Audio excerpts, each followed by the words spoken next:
Assalamualaikum warahmatullahi wabarakatuh. Jumpa lagi dengan saya Tama dalam Ada Apa Gerangan 2. Bagaimana kabar kalian? Semoga selalu diberikan kesehatan dan juga rezeki yang cukup. Kita jumpa lagi di Ada Apa Gerangan 2, di mana di sini saya akan khusus membacakan cerita-cerita mistis bersambung. Dan kali ini kita akan lanjut cerita pendakian mistis ke Gunung Salak yang dilakukan oleh Ari serta kedua temannya bersama salah satu saudaranya yang bernama Mamat. Dalam pendakian mereka kali ini terjadi beberapa konflik dan juga tentunya beberapa hal mistis yang mengganggu mereka. Nah, seperti apa kelanjutan ceritanya? Langsung saja kita simak. Teman-teman, ada apa gerangan? Ceritanya mulai dari sini.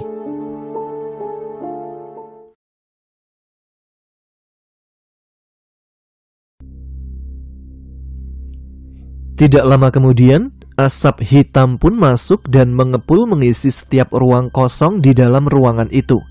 Lalu, nampaklah sosok-sosok tinggi besar mengelilinginya. Mereka terlihat menyeramkan dengan wujud yang berbeda-beda, sehingga ketiganya tercengang melihat pemandangan tersebut. "Celaka, para raja jin sudah bergabung dengan mereka," ujar Kiai Santra yang nampak mengenali semuanya. "Maksudmu?" tanya Pak Rusman dengan wajah yang panik. Matanya liar menatap satu persatu dari tampang mereka. "Hati-hatilah, ini bukan main-main," kata Kiai Santra mengisyaratkan bahwa keadaan sangat berbahaya. Lalu dengan cepat, komplotan Raja Jin itu menyerang Mamat secara serentak. Ledakan pun terdengar keras disertai percikan cahaya biru yang menyilaukan.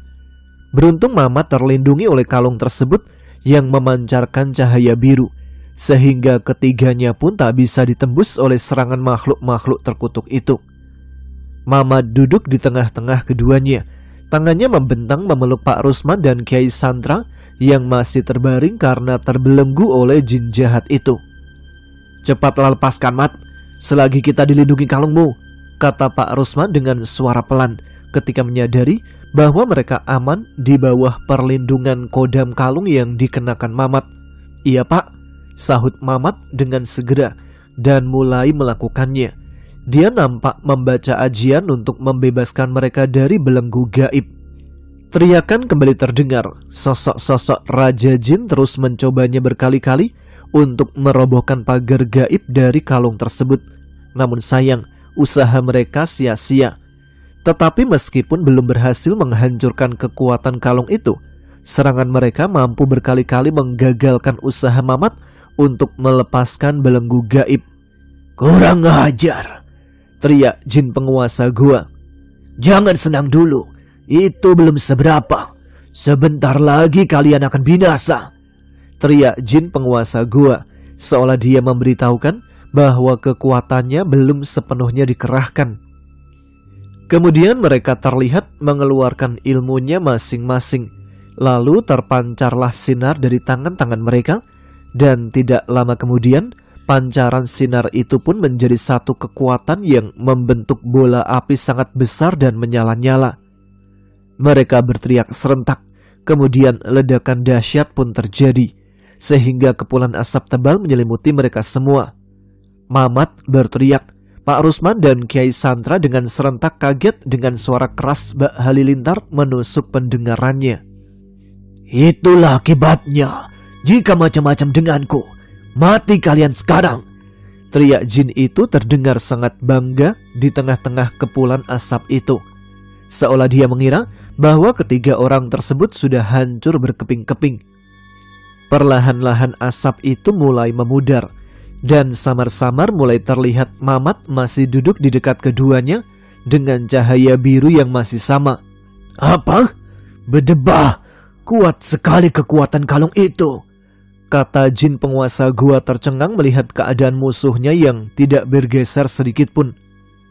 "Kalau begini, percuma saja aku minta bantuan," ujarnya lagi terlihat sangat marah. Jin penguasa gua terlihat semakin berang karena ternyata Dari sekian banyak raja jin yang dia hadirkan, tidak ada yang mampu menghancurkan kekuatan kalung tersebut. Sehingga dia pun harus memutar otak untuk membuat kalung itu terlepas dari Mamat. Sebaiknya tutup mulutmu, atau kau sendiri yang akan aku binasakan. Timpal salah satu raja jin terdengar marah. Pasukan raja jin itu terlihat sedikit menjauh dari ketiganya untuk kembali mengumpulkan kekuatan. Mereka masih sangat penasaran, sehingga mereka terus mencoba dengan segenap kekuatan yang mereka miliki. Sementara Mamat tak bisa berbuat apa-apa selain tetap bertahan melindungi ayahnya dan Kiai Sandra hingga pasangan kalung itu datang. Karena jika dia melawan, tentu saja keselamatan Pak Rosman dan Kiai Sandra akan terancam. Sementara itu, jin penguasa gua terlihat diam, tidak ikut menyerangnya lagi. Tetapi dia mencari cara lain untuk bisa memaksa Mamat melepaskan kalung tersebut.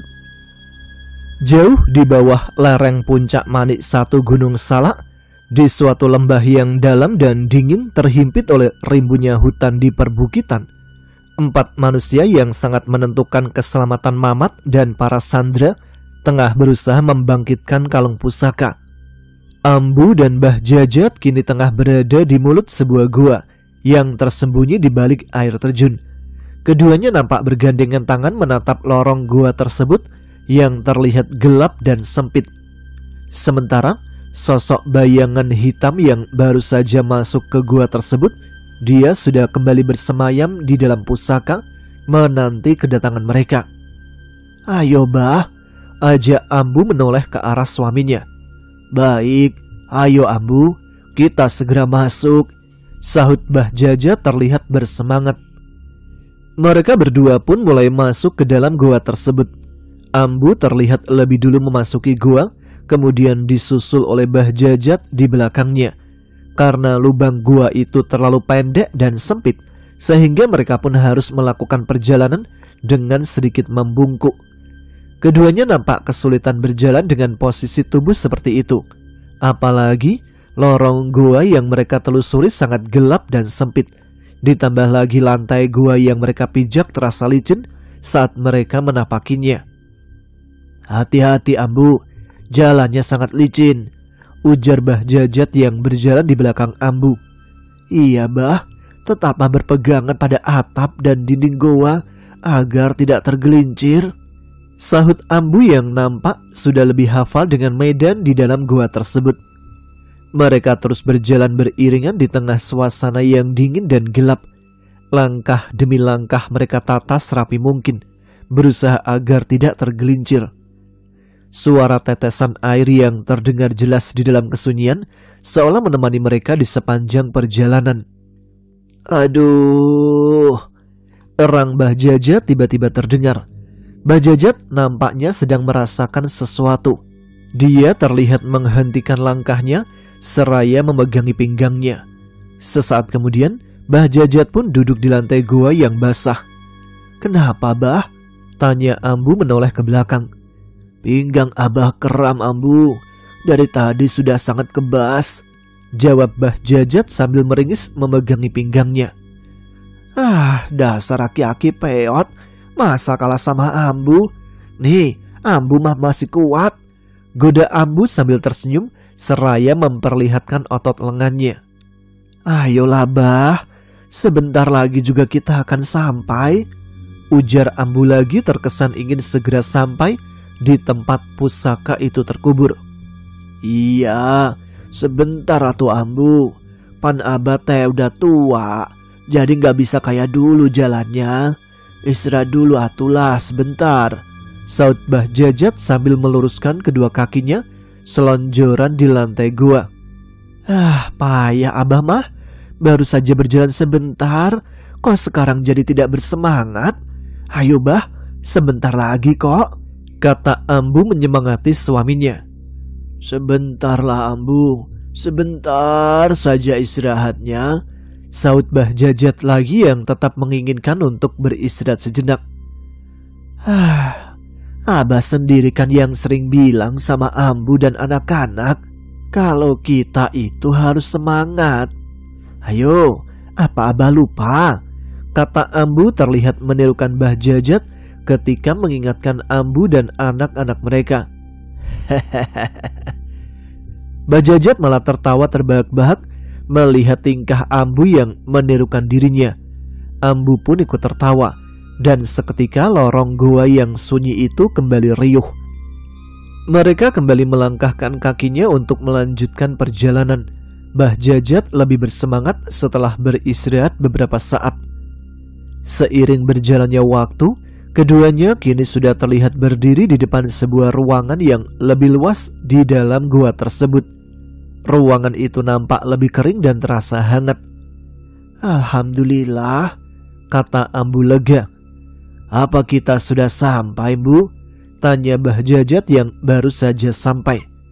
Iya, kita sudah sampai, Abah. Sekarang kita akan segera membangkitkannya.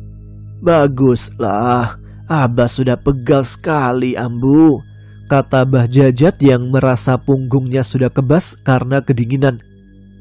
Assalamualaikum, ucap Ambu, yang kemudian mereka mulai melangkahkan kakinya masuk ke ruangan itu. Ambu berjalan beberapa langkah diikuti oleh Mbah Jajat di sampingnya. Kemudian Ambu menghentikan langkahnya lalu duduk bersimpuh di lantai goa. Demikian pula dengan Mbah Jajat. Dia juga mengikuti Ambu duduk bersimpuh di sampingnya. Disinilah Ambu menyimpannya, Mbah. Sekarang kita akan menggalinya, kata Ambu seraya menunjukkan sebuah batu sebagai tanda yang disematkan Ambu beberapa tahun silam. Mbah Jajat langsung melakukan penggalian dengan menggunakan golok yang dibawanya. Sementara Ambu memperhatikannya tidak jauh dari sana.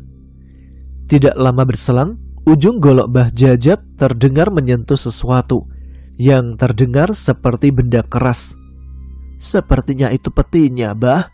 Hati-hati, jangan sampai merusaknya, ujar Ambu yang mendengar suara benturan tersebut. Iya, Abah sudah menemukannya, kata Mbah Jajat menghentikan penggalian lalu menyimpan goloknya di lantai gua. Mbah Jajat melanjutkan penggaliannya dengan menggunakan kedua tangannya. Perlahan, sekepal demi sekepal dia menyingkirkan tanah dan bebatuan yang membungkus di sekeliling peti tersebut. Sehingga perlahan-lahan, akhirnya peti itu pun mulai tersingkap. Wujudnya terlihat dengan jelas oleh keduanya. Angkat saja, Mbah, kata Ambu ketika melihat peti itu sudah nampak. Mbah Jajat pun mengangkat peti tersebut dan mengguncangnya agar bisa terlepas dari tanah. Kemudian Mbah Jajat membersihkan permukaan peti itu dari sisa-sisa tanah yang menempel. Kemudian dia meletakkannya di depan Ambu. Assalamualaikum, aku kembali datang untuk membangkitkanmu. Dan sebelumnya, aku memohon izin kepadamu. Insya Allah niatku hanya untuk menggunakanmu di jalan Allah, ucap Ambu memohon pada kodam yang bersemayam di dalam kalung tersebut. Peti pun terbuka seketika dengan sendirinya. Ambu dan Mbah Jajat sedikit kaget mendengarnya.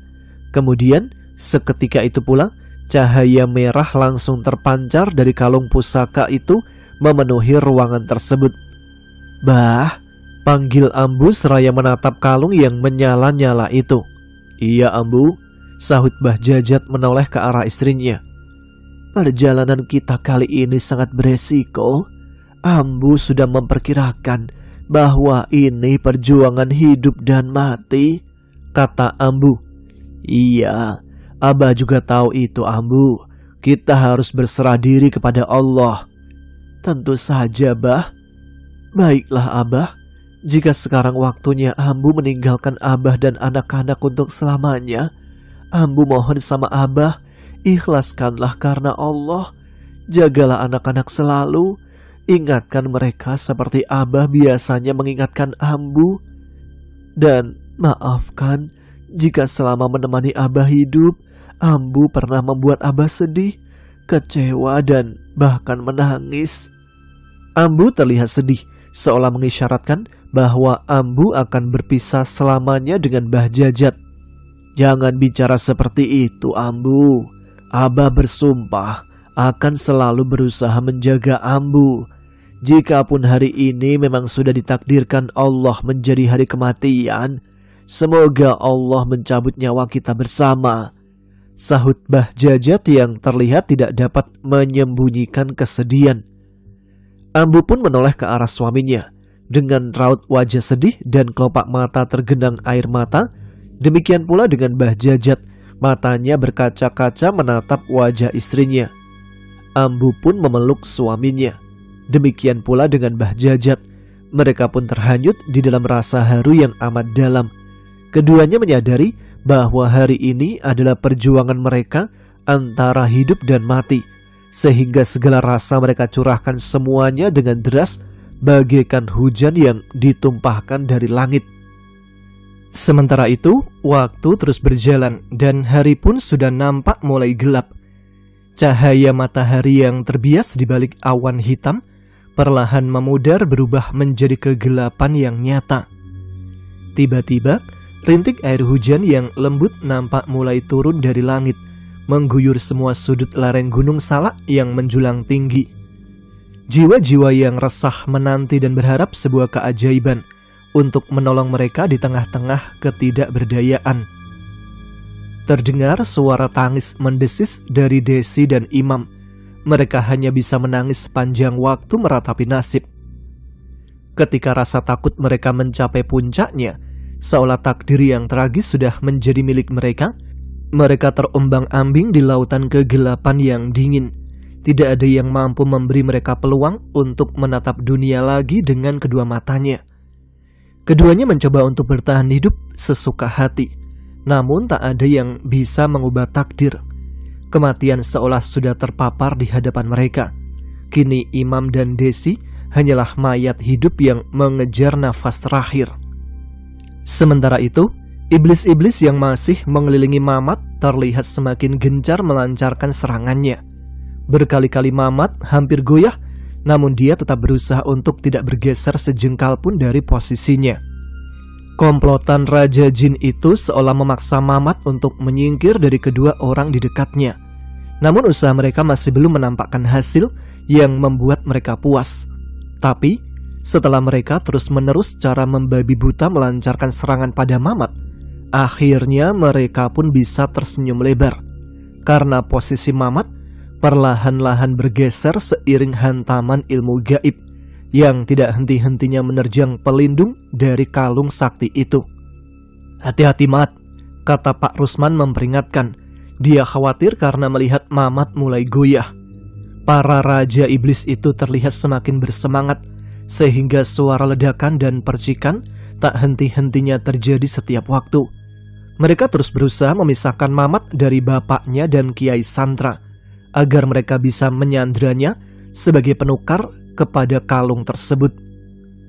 Di saat mereka terus tak henti-hentinya melancarkan serangan secara membabi buta dengan mengerahkan segala kemampuan, jin penguasa gua tersenyum lebar, karena kali ini dia sangat yakin usahanya bisa memaksa kalung itu terlepas dari Mamat.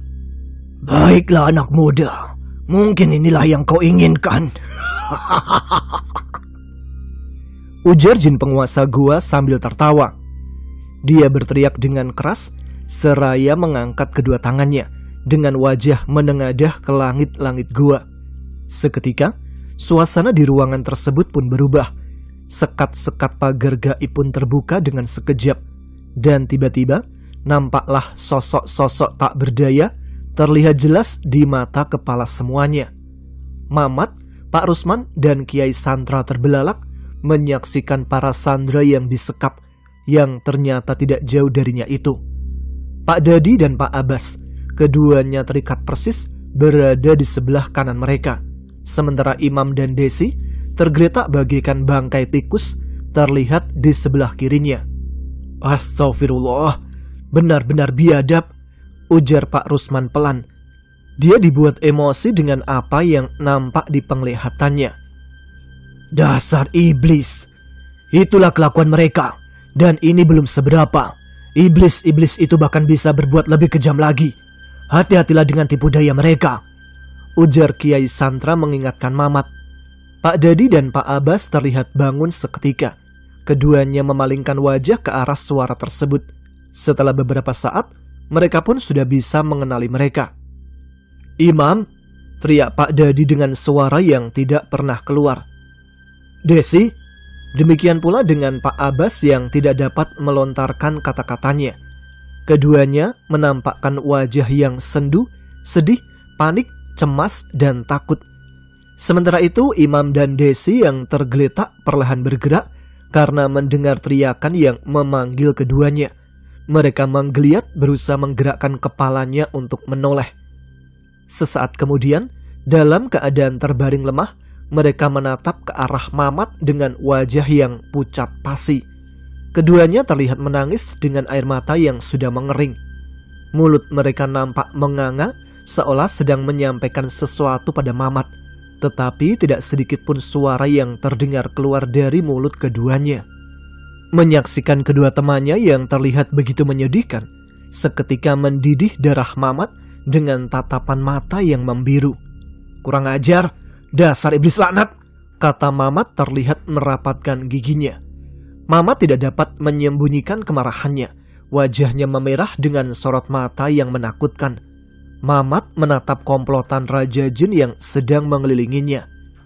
Ketika otaknya dirasuki rasa dendam yang memuncak, Mamat seketika kembali teringat bahwa dia belum bisa bertindak, sehingga Mamat hanya bisa memendam amarah yang menjejali pikirannya. Demikian pula dengan Pak Rusman, Kiai Santra, Pak Dadi, dan Pak Abbas. Mereka sangat marah dengan perlakuan jin jahat itu. Mereka sangat ingin rasanya menghajar jin itu, namun mereka sadar dengan ketidakberdayaannya. Sehingga pemandangan menyedihkan itu hanya membuat otak mereka dipenuhi rasa yang kian kuat dengan keputusasaan. Seketika jin penguasa gua terbang menghampiri Desi dan Imam. Lalu dengan kasar dia menarik tangan keduanya. Kemudian jin itu menggusur tubuh mereka yang lemah dan membawanya ke hadapan Mamat. Lalu jin itu terlihat membantingnya. Kedua tubuh yang sudah tak berdaya itu terlempar dan jatuh tepat di hadapan Mamat. "Kau lihat teman-temanmu itu. Semoga kau masih punya hati untuk menolongnya," kata jin tersebut terdengar sok bijak. Dia meyakini bahwa dengan cara tersebut bisa membuat Mamat menyerah. Sementara itu, setelah tubuhnya terbanting dengan keras di lantai gua, Desi dan Imam meringis menahan sakit, tapi keduanya tak bisa bergerak karena memang sudah tidak sanggup. Sontak saja, hal itu membuat semuanya semakin tidak tahan membendung amarahnya. Dia terlihat gregetan, ingin segera menghajar para iblis laknat itu. Saking geramnya dengan matanya yang semakin memerah, Mamat menatap jin itu dengan penuh nafsu amarah. Tetapi Mamat masih bisa menyadari bahwa itu jebakan mereka, agar dia meninggalkan Pak Rusman dan Kiai Santra. Dengan demikian, jin itu bisa memperdaya dengan mudah. Melihat ekspresi wajah Mamat yang penuh amarah, jin itu pun berharap Mamat segera menyerangnya. Tapi sayang, usahanya membuat Mamat terkecoh belum juga berhasil. "Benar-benar berdebah. Baiklah kalau begitu, kita lihat sekarang," ujar jin penguasa gua terlihat sangat berang. Dengan cepat, jin penguasa gua kembali menjambak rambut Desi dan tangan Imam. Kemudian dia menggusur keduanya ke tepi jurang magma. Semua mata tertuju pada tubuh Imam dan Desi. Dengan mulut menganga, mereka benar-benar tak bisa membayangkan kengerian yang dialami keduanya. Pak Dadi dan Pak Abbas meronta-ronta sekuat tenaga, tapi itu hanya usaha yang sia-sia. Pada akhirnya, mereka tetap harus menyaksikan anak-anaknya tersiksa. "Sekarang kau tak bisa lagi bertahan, bocah tolol. Cepat tinggalkan kalung itu, atau kedua temanmu sebentar lagi akan jadi santapan api," ujar jin penguasa gua, merasa tidak mungkin lagi Mamat akan bisa bertahan. Mamat menundukkan kepalanya. Semua rasa berkecamuk hinggap di dalam hati dan pikirannya. Beban berat semakin terasa mengoyak keyakinannya. Namun di saat yang sama, Pak Rusman terlihat mengusap pundaknya sambil berkata, "Nah, lakukanlah sesuai keyakinanmu. Bapak tahu kau tengah bimbang antara menyerah atau bertahan. Sementara kedua pilihan itu sama sekali tak ada yang menguntungkan untuk kita. Tapi Bapak percaya, Jika kamu yakin dengan apapun pilihan hatimu, maka Allah akan berpihak pada kita. Lakukanlah nak, ujar Pak Rusman seraya mengangguk, menyemangati anaknya yang hampir frustasi. Kemudian secara bersamaan, Mak Suti dan Arya Pranata terlihat muncul. Mereka berdua masuk ke dalam ruang tersebut dengan keadaan tubuh yang lemah. Namun, mereka tetap memaksa berusaha untuk membantu jin itu melakukan persembahan, karena mereka takut nyawanya akan terancam. Kemudian seketika Mak Suti tertawa melihat Mamat yang tak bisa berbuat apa-apa. Rupanya kau sudah tidak bisa berkutik lagi, kata Mak Suti puas, seolah jin itu sudah membalaskan kemarahannya. Mak Suti dan Arya Pranata yang sudah terluka, keduanya nampak tidak berniat ikut bertarung bersama para jin itu. Mereka berdua terlihat diam di pintu ruangan tersebut tanpa mau mendekat. Seketika, tubuh Imam dan juga Desi sudah bergelayut di bibir jurang. Jin itu mengangkat tubuh keduanya dan mengayunkannya ke arah jurang. Kini jin itu hanya tinggal melepaskannya. Maka mereka pun akan terjatuh ke dalam lautan api yang menyala-nyala. Meskipun sudah merasa tidak berdaya, Imam dan Desi tetap saja memaksa untuk meronta ketika melihat pemandangan yang sangat mengerikan di bawah kaki mereka. Wajah mereka nampak sangat ketakutan. Kedua mata mereka melotot dengan mulut menganga seiring jantung yang berdegup sangat kencang. Tentu saja pemandangan itu membuat Mamat semakin marah. Seketika angkara murka bergejolak dalam jiwanya, sehingga membuat Mamat semakin bimbang. Pak Rusman terlihat deg-degan. Dia sudah tidak sabar ingin melihat seperti apa keputusan yang akan diambil anaknya. Demikian juga dengan Kiai Santra. Dia sangat penasaran dengan keputusan yang akan diambil oleh calon tuannya itu. Sehingga dengan tatapan mata serius, mereka berdua memperhatikan Mamat.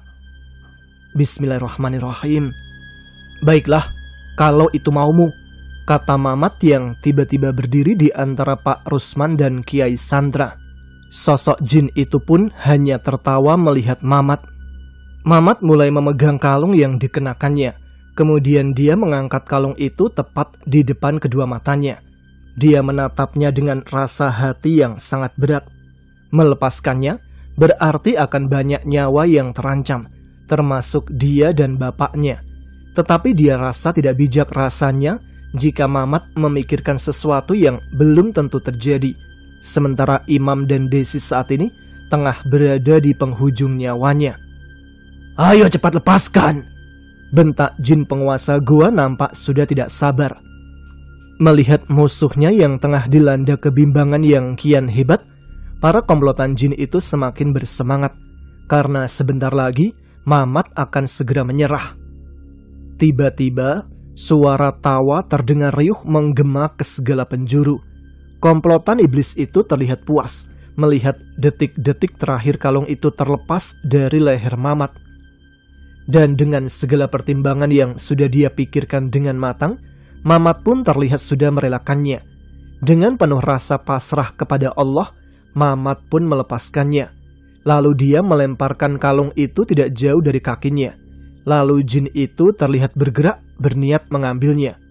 Namun tiba-tiba terdengar suara angin yang sangat kencang dari arah luar. Lalu dengan cepat cahaya merah pun menyebar menyinari seisi gua. Jin penguasa gua nampak kaget.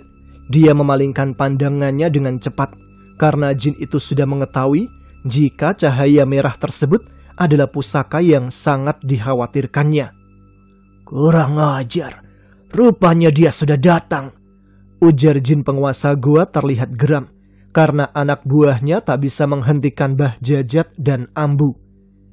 Di saat yang sama, Pak Rusman nampak tersenyum, kemudian memberitahu Mamat tentang cahaya merah tersebut.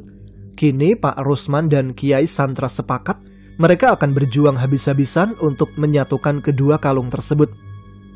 Cepat, hadang mereka, jangan sampai kalung itu bersatu, ujar jin penguasa gua memerintahkan Mak Suti dan Arya Pranata dengan wajah kepanikan. Mak Suti pun menurutinya. Dia langsung bergegas meskipun kondisi tubuhnya sedang terluka. Ayo cepat Arya, ajak Mak Suti berjalan dengan tertatih-tatih mengarah keluar ruangan tersebut. Sementara Ambu dan Mbah Jajat baru saja kembali melanjutkan perjalanannya setelah membabat habis anak buah jin yang menghadangnya di mulut gua. Baru saja beberapa langkah Mak Suti dan Arya Pranata berjalan keluar, tiba-tiba keduanya melihat Mbah Jajat dan Ambu yang ditemani kedua anak muda. Mereka berjalan dengan cepat menuju ke arahnya. Lalu Mak Suti pun segera menghentikan langkahnya. "Kalian berdua cepatlah menjauh," ujar Ambu pada kedua sahabat Mamat tersebut ketika melihat kedua orang itu datang menghampiri mereka. Lalu Mbah Jajat dan Ambu nampak bersiap menghadapi keduanya. Kemudian perkelahian pun berlangsung dengan sengit. Teriakan demi teriakan terdengar menggema memantul di dinding gua, dan kilatan-kilatan cahaya terlihat berkilauan seiring suara gemuruh dari ilmu mereka yang berseliweran menghantam segala penjuru. Atang dan Deden yang tengah berdiri di pinggir gua, mereka terlihat mencoba membantu Mbah Jajat dan Ambu. Dengan nekat keduanya berlari dan langsung mengarahkan pukulan kepada Arya Pranata, sehingga kini mereka pun bertarung dengan segala kemampuannya. Namun pertarungan mereka tidak berlangsung lama. Mak Suti dan Arya terlihat kewalahan, sehingga mereka berlari kocar-kacir kembali masuk ke ruangan. Mbah Jajat dan Ambu nampak mengejar keduanya, diikuti oleh Atang dan Deden. Dan akhirnya Ambu bersama yang lain kini telah berada di pintu ruangan tersebut, sehingga membuat jin penguasa gua nampak kaget. Seketika sebagian dari komplotan Raja Jin itu pun bergerak cepat melayang ke arah lawannya yang baru saja tiba. Tanpa basa-basi lagi, pasukan jin itu pun mengerahkan semua tenaganya untuk menghalau mereka. Tetapi Ambu terlihat sangat tenang karena dia sangat percaya bahwa kekuatan mereka akan membantunya. Sementara itu Atang dan Deden, mereka dengan berani menyelinap selangkah demi selangkah mencoba menghampiri Desi dan Imam. Keduanya berjalan perlahan di sebelah kanan menyusuri dinding gua, bermaksud menjauhkan Imam dan Desi dari bahaya. Di saat yang sama, ketika Mamat melihat jin penguasa gua dan komplotannya mulai terganggu konsentrasinya, dia dengan cepat memanfaatkan keadaan. Mamat diam-diam membebaskan Pak Rusman dan Kiai Santra, hingga akhirnya keduanya pun sudah terlepas dari jeratan ilmu gaib yang mengikatnya. Setelah Mamat melepaskan Pak Rusman dan Kiai Santra, pandangannya dengan cepat mengarah pada Imam dan Desi yang masih berusaha memilih pegangan yang kuat. Mamat ingin memastikan keduanya dalam keadaan yang cukup aman. Lalu tanpa membuang waktu lagi, Mamat pun bergerak secepat kilat untuk mengambil kalungnya kembali. Tetapi jin penguasa gua rupanya mengetahui itu, sehingga dengan sigap dia bergerak menghadang Mamat. Jin itu pun melepaskan serangan cepat dan tiba-tiba seketika Mamat dengan lincah menghindarinya. Perkelahian keduanya pun tak bisa dihindarkan. Mereka saling serang dengan kemampuannya masing-masing. Dan tiba-tiba saja dua pukulan Mamat masuk mengenai kepala dan dada sosok jin tersebut. Melihat temannya tidak bisa mengimbangi ilmu Mamat, komplotan Raja Jin lainnya pun langsung melesat dengan cepat membantunya. Kini Mamat tengah berhadapan dengan 7 jin sekaligus. Mamat terlihat lebih siaga, matanya fokus memperhatikan pergerakan mereka. Karena kini dia dikelilingi oleh jin-jin yang siap membunuhnya. Mamat berteriak, mulai melakukan serangannya. Dia menyadari bahwa ilmunya tidak mungkin mampu mengalahkan mereka secara bersamaan, sehingga Mamat lebih memilih menyerang salah satu dari mereka sebelum mereka mengeroyoknya bersama-sama. Serangan Mamat hanya mengenai ruang kosong, karena jin itu dengan mudah menghindarinya. Mereka berterbangan dengan cepat seraya melancarkan serangan balasan. Mamat pun dengan lincah menghindari setiap serangan ilmu mereka. Beberapa kali hantaman ilmu gaib menghantam dinding gua yang disertai kilatan cahaya bak petir yang menyilaukan. Berdebah, ternyata tanpa kalung itu pun bocah ini sanggup mengalahkanku, ujar jin penguasa gua dengan suara pelan. Dia nampak sangat terkejut. Mungkin saja perkataan wanita tua itu benar, bahwa dialah sebenarnya pewaris ilmu dari orang sakti itu. Dikala Mamat tengah berjibaku bertarung habis-habisan melawan komplotan Raja Jin, jin penguasa gua mencoba mencari celah untuk menyerangnya. Lalu, akhirnya satu pukulan dari jin penguasa gua tepat mendarat di dada Mamat. Tubuhnya langsung terhempas dengan kencang menyapu lantai gua. Tubuhnya membentur dinding gua dengan keras. Mamat pun mengerang kesakitan. Kau tidak akan mampu melawan kami, dasar bocah tolol, ujar jin penguasa gua itu dengan sombongnya. Melihat Mamat yang sudah terbaring lemah, jin itu pun dengan cepat bergerak untuk mengambil kalung tersebut. Namun tiba-tiba, dua sosok berdiri menghadangnya. Pak Rusman dan Kiai Santra. Mereka serentak menghajar jin itu. Secepat kilat dia mengelak dan mereka berdua terhuyung terkena pukulan keras dari jin yang lainnya. Karena kondisi keduanya belum pulih, akhirnya jin itu pun terlihat dengan sangat mudah mengalahkan Pak Rusman dan Kiai Santra. Tetapi, untung saja, Mamat sudah kembali bangkit. Dia langsung bergabung dengan Pak Rusman dan Kiai Santra untuk bersama-sama melawan mereka. Sehingga perkelahian itu pun terjadi semakin brutal. Sementara itu, Ambu dan Mbah Jajat masih bertarung dengan ketiga Raja Jin lainnya. Keduanya berkali-kali berusaha untuk menembus penjagaan mereka agar bisa segera mendekati Mamat. Tapi usahanya sampai saat ini belum berhasil. Den, ayo ikut aku, bisik Atang sambil menepuk bahunya. Mereka berdua perlahan berjalan mendekati Desi dan Imam. Dan di saat keduanya hampir menggapai tangan Desi, rupanya kalian menginginkan mati lebih cepat, teriak jin penguasa gua seraya menatap tajam ke arah Atang dan Deden. Sontak keduanya terlihat kaget bukan kepalang. Kemudian keduanya kembali mundur dan berlari secepat mungkin mencari perlindungan.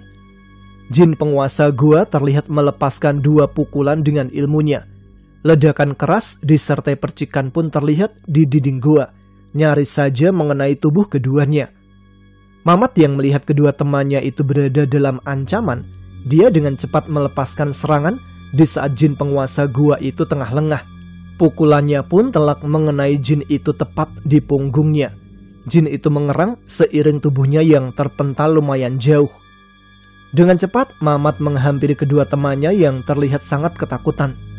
Kalian gak apa-apa? Tidak, Mat, jawab keduanya.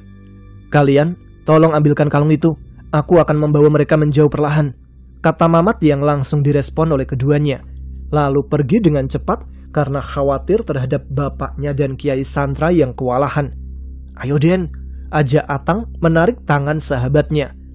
Atang dan Deden yang sudah kembali menjauh dari Desi dan Imam, keduanya dengan cepat menyelinap berjalan menelusuri dinding gua untuk mendekati kalung itu. Mamat yang sudah kembali bertarung membantu Pak Rusman dan Kiai Santra. Dia melihat kedua temannya sudah berada di posisi yang tepat. Mamat pun mulai mencari akal untuk membuat komplotan Raja Jin itu lengah terhadap kalung pusaka yang masih tergeletak di lantai gua. Mamat berteriak dengan suara sekencang-kencangnya hingga terdengar menggema. Dia melancarkan serangannya dengan membabi buta.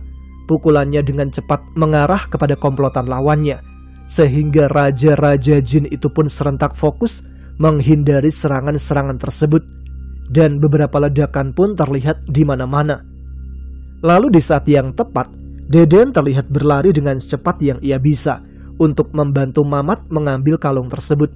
Namun salah satu dari jin itu melihat pergerakan Deden, hingga Deden pun nampak menjadi target serangan yang dilancarkan. Awas! Teriak Pak Rusman dengan spontan berlari dan melompat untuk menyelamatkan Deden. Serangan itu pun mengenai bagian tubuh Pak Rusman. Erangan pun kembali terdengar. Tubuh Pak Rusman mendarat di atas lantai gua. Di saat yang bersamaan, Deden berhasil meraih kalung tersebut. Mat! Teriak Deden sambil melompat melemparkan kalung pusaka itu ke arah sahabatnya. Deden pun mendarat dengan keras di lantai gua. Mamat yang sudah mengerti dengan kode teriakan Deden, dengan sigap melompat secepat kilat meraih kalung tersebut. Lalu Mamat langsung memakainya, dan seketika cahaya biru pun memancar dengan terang. Sontak saja hal tersebut membuat komplotan jin itu mendadak menjadi panik, karena mereka tahu bahwa kekalahan mereka sudah mulai terlihat. Dalam waktu yang bersamaan, Maksuti dan Arya Pranata terlihat ketakutan. Mereka merasa bahwa persembahan jin itu tidak akan berjalan mulus. Mereka berjalan mundur perlahan menuju pintu ruangan yang mengerikan itu. Lalu dalam sekejap, keduanya bergegas untuk melarikan diri. Lain halnya dengan Ambu. Saat melihat kilauan cahaya biru terpancar dari kalung tersebut, dia dengan cepat langsung membisikkan sesuatu ke telinga Mbah Jajat. "Bah, lindungi Ambu. Kalung ini harus segera disatukan," ujarnya seraya berlari dengan cepat menggenggam kalung merah di tangannya. "Cepat rebut kalung itu!" teriak jin penguasa goa. Dan seketika, komplotan iblis yang menyadari pergerakan cahaya merah di genggaman Ambu, mereka langsung melepaskan serangannya. Mbah Jajat yang melihat bahaya mengancam istrinya, dia langsung melompat dengan cepat untuk melindungi Ambu. Satu serangan tepat mengenai Mbah Jajat. Seketika Mbah Jajat terpental dengan keras. Mbah Jajat mengerang dengan keras, dan tidak lama kemudian tubuh lelaki tua itu pun dengan sangat kencang membentur dinding. Sontak erangan Mbah Jajat dengan cepat mengalihkan perhatian Mamat. "Berdebah!" ujar jin penguasa gua nampak kecewa karena Ambu masih berlari tanpa mengalami gangguan. Meskipun belum reda rasa sakit yang dirasakan, Mbah Jajat masih berusaha kembali bangkit karena sangat mengkhawatirkan Ambu. Dia pun terus berusaha berlari tertatih meskipun darah nampak keluar dari mulutnya. Di saat yang sama, Mamat yang menyadari bahwa kalung pusaka itu tengah dibawa oleh Ambu menuju ke arahnya. Kemudian dia langsung menyambut Ambu yang tengah berlari pontang-panting. "Cepat tangkap dia!" Tiba-tiba mereka kembali mengarahkan serangan dengan membabi buta, sehingga akhirnya serangan dari komplotan jin itu menghantam tubuh Ambu. Seketika kalung itu pun melayang di udara, seiring tubuh perempuan tua itu yang terhempas jauh dan terbentur di dinding goa. Mamat terbelalak melihat kejadian itu. Dia sangat ingin menolongnya, namun dia menyadari bahwa dia harus segera mengambil kalung merah tersebut. Mamat dengan cepat menggapai kalung merah yang masih melayang di udara. Namun secara bersamaan, komplotan jin yang menyadari hal itu, mereka dengan serentak mengarahkan serangan ke tubuh Mamat. Tetapi lagi-lagi, Mbah Jajat berhasil menghalau serangan mereka dengan tubuhnya. Erangannya pun terdengar sangat keras, diiringi tubuhnya yang terpental jauh. Tubuh Mbah Jajat terkapar tidak jauh dari tubuh Ambu yang bersimbah darah. Secara bersamaan, kilatan cahaya putih menyilaukan terlihat memancar seketika dari tubuh Mamat, sehingga seisi ruangan itu pun terlihat menjadi sangat terang. Rupanya, kedua kalung pusaka itu telah berhasil dipersatukan, dan dengan seketika terlihat sesuatu yang aneh pada tubuh Mamat. Dia merasakan energi yang besar tengah masuk ke dalam jiwanya, dan secara bersamaan, sebuah tongkat melesat masuk entah dari mana asalnya, kemudian dengan cepat hinggap di genggaman Mamat. Tubuh Kiai Santra melesat dan tiba-tiba menghilang entah kemana. Namun Pak Rusman sudah tahu bahwa dia telah kembali. Dengan demikian, kini kekuatan leluhurnya telah sempurna. Pak Rusman nampak tersenyum lebar. Kini dia benar-benar percaya dengan ucapan ayahnya tentang Mamat, bahwa dialah sang pewaris ilmu yang sempurna.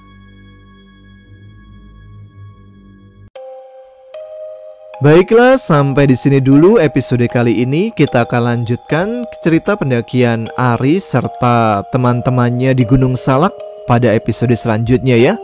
Ceritanya semakin seru dan semakin membuat penasaran nih. Jadi jangan lewatkan episode selanjutnya. Maka biar tidak ketinggalan, aktifkan notifikasinya. Dan tentunya tuliskan komen, tunjukkan eksistensi kalian. Saya Tama sekarang harus pamit. Kita jumpa lagi di episode selanjutnya. Tetap semangat, jaga kesehatan. Wassalamualaikum warahmatullahi wabarakatuh.